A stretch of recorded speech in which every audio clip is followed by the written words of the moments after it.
Okay, so you're finally ready to watch Doctor Who. I'm so excited for you. I'm so happy that you're finally ready to take this positive step in your life. Now your question is, where do you start? I got you.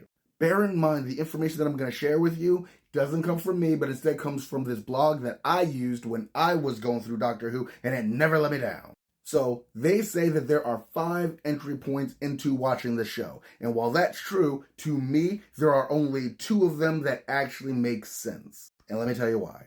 The story of the 2 doctors from season 1 through season 4 are intertwined. So you could start at David Tennant because you're like, hey, I've heard that's the best one. That's the one I want to watch. But if you start at his first episode, you're going to have a lot of questions that don't make sense. You'll be like, who are all these people? Why do they know each other? What's happening with them? Why is ... And so it won't really make sense to you if you just start at where he came in.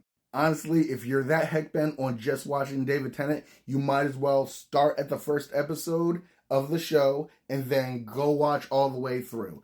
Problem is, the first season to me wasn't very good. In fact, I disliked it so much that it kept stopping me from watching the show. Now, the alternative is to start at season 5, Matt Smith's era. Because in season 5, they had a clean break. Everybody from before, they went off and did other stuff. We're starting with whole new characters, whole new adventures, and it's amazing. They also got a huge increase in the budget, so there's a higher production value. It's much more palatable. That's where I started, watched it, and absolutely couldn't stop. Alternatively, you could start at season 10, which is the last season of Peter Capaldi. So he already had adventures, but now they were going for a whole new start. It got 1 season of that new start before somebody else came in, so I'm not really sure that's worth it. And if you just love Jodie Whittaker and for some reason wanted to start with the most recent Doctor, you could start at season 11, but you're missing all the great fun from before, so don't do that. So again, here are the entry points. If you just want to see the start of that Doctor, you could go season 1 episode with Rose.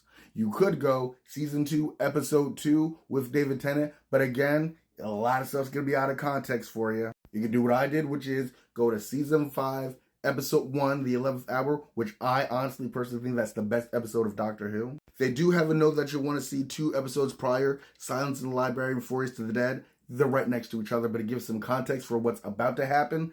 I did that and it made it so much better. You can start at season 10, episode 1 for, I guess, what they called Attempt at a New Break, or you can watch Jodie at season 11, episode 1. But don't do that. Anyway, hope this helped. Let me know how it goes.